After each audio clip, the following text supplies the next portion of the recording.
Cinema நம்ம எல்லாரோட வாழ்க்கையிலையும் தவிர்க்க முடியாத ஒரு அங்கமாக இருக்கிறது இந்த சினிமா மட்டும்தாங்க. Role action. மக்களோட மாபெரும் வரவேற்புல உச்சத்தில் வளர்ந்து நிக்குது இந்த சினிமா. அப்படிப்பட்ட சினிமாவில் ஏதாவது ஒரு படத்துல ஏதோ ஒரு காட்சியில வந்துட மாட்டோமான்னு ஆசைப்பட்டு சினிமாவில் போராடுறவங்க ஒரு பக்கம், முன்னேற்றியும் முழங்காலும் அப்படிப்பட்ட கொண்டாட்டத்திலையும் ஆர்ப்பரிப்பிலையும் சினிமாவோட எமோஷனலா கனெக்டான உங்களை போன்ற சாதாரண ரசிகன் தான் நான், எட்வர்ட். இந்த பிளாக் பைபிள் படத்தோட ப்ரொடியூசர். ஆரம்பத்தில் நடிகன் ஆகணும்னு தான் உள்ளே வந்தேன். வருஷங்கள் போச்சு, சினிமாவை படித்தேன். நல்ல கதையை ஸ்க்ரீனில் பார்க்கணுன்னு, அதை மக்களிடம் கொண்டு போய் சேர்க்கணும் என்ற நோக்கத்தில் இதை பண்ணியிருக்கேன்.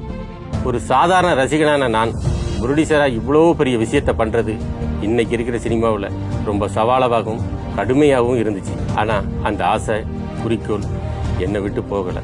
நல்ல கதையை கேட்கணும், நல்ல டைரக்டரை செலக்ட் பண்ணணும் என்கிற நோக்கத்தில் நான் விளம்பரம் எதுவும் பண்ணலை. நானாக தேடி பிடிச்சேன். நல்லா வளரணும், உண்மையாக உழைக்கணும் என்ற எண்ணத்தில் ஏமாத்தாத இளைஞர்களை தேடி பிடிச்சேன். அருமையான கதை, அருமையான மேக்கிங் பண்ணி பசங்க கொடுத்துருக்காங்க. காடு, மழை, வெயில், குளிர்னு பார்க்காம இந்த சின்ன பசங்க உயிரை கொடுத்து வேலை பார்த்துருக்காங்க. ரொம்ப சவாலான கதைக்களம். இதுல வேலை பார்த்த எல்லா டெக்னீஷியன்ஸ், ஆர்டிஸ்டுகளும் முகம் சுளிக்காமல், நல்ல நாள் கெட்ட நாள் எல்லாத்தையும் ஒதுக்கி வச்சுட்டு சுயநலம் இல்லாமல் 100% இந்த பிளாக் பைபிள் படத்துக்காக ஒத்துழைப்பு கொடுத்து இருக்காங்க. இதோட மட்டும் இல்லாம மியூசிக் டைரக்டரும் சவுண்ட் இன்ஜினியரும் இரவு பகல் பார்க்காம கடுமையா உழைச்சிட்டு இருக்காங்க. அவங்களோட சேர்ந்து பின்னணி இசைக்கலைஞர்களும் அவங்களது உழைப்ப அயராது கொடுத்திருக்காங்க. இவங்க எல்லாரும் ஒண்ணு சேர்ந்து இந்த படத்தோட ஒவ்வொரு பிரேமையும் பார்த்து பார்த்து செதுக்கிட்டு இருக்காங்க. இந்த படத்துல வேலை பார்த்த ஆர்ட் டிபார்ட்மெண்டா இருக்கட்டும், மேக்கப் ஆர்டிஸ்டா இருக்கட்டும், காஸ்டியூம் டிசைனரா இருக்கட்டும், எந்த ஒரு சின்ன வேலையா இருந்தாலும் அதை தவற விடாம ரொம்ப நுணுக்கமா சிறப்பா பண்ணியிருக்காங்க. எல்லாருமே சின்ன பசங்க. எங்களுக்கு கிடைச்ச ஒவ்வொரு ஆர்டிஸ்டும் முகம் சுளிக்காம நாங்க கேட்கிற ஒவ்வொரு விஷயத்தையும் படத்தோட நலனுக்காக எந்த நேரத்திலும் எந்த எதிர்பார்ப்பும் இல்லாம செய்து கொடுத்தாங்க. இப்ப வரைக்கும் இந்த படத்தோட ரிலீஸுக்காக ஒரு பக்கம் ஓடிட்டு இருக்காங்க. மொத்தத்துல எனக்கு தனிப்பட்ட முறையில இதுல பங்காற்றின ஒவ்வொருத்தரும் என்னோட அங்கமா மாறிட்டாங்க.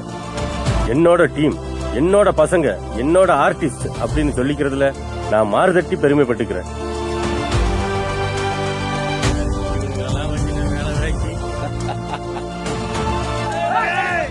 இவங்களோட ஒருத்தனா இந்த படத்துக்கு என்னோட சக்தியும் மீறி நானும் என் குடும்பமும் யோசிக்க முடியாத அளவுக்கு உழைப்ப கொட்டியிருக்கோம். முக்கியமா இந்த சினிமா கனவு ஒண்ணு மட்டும் இல்ல, இன்னும் அடுத்த படங்கள் பண்ண போறேன்.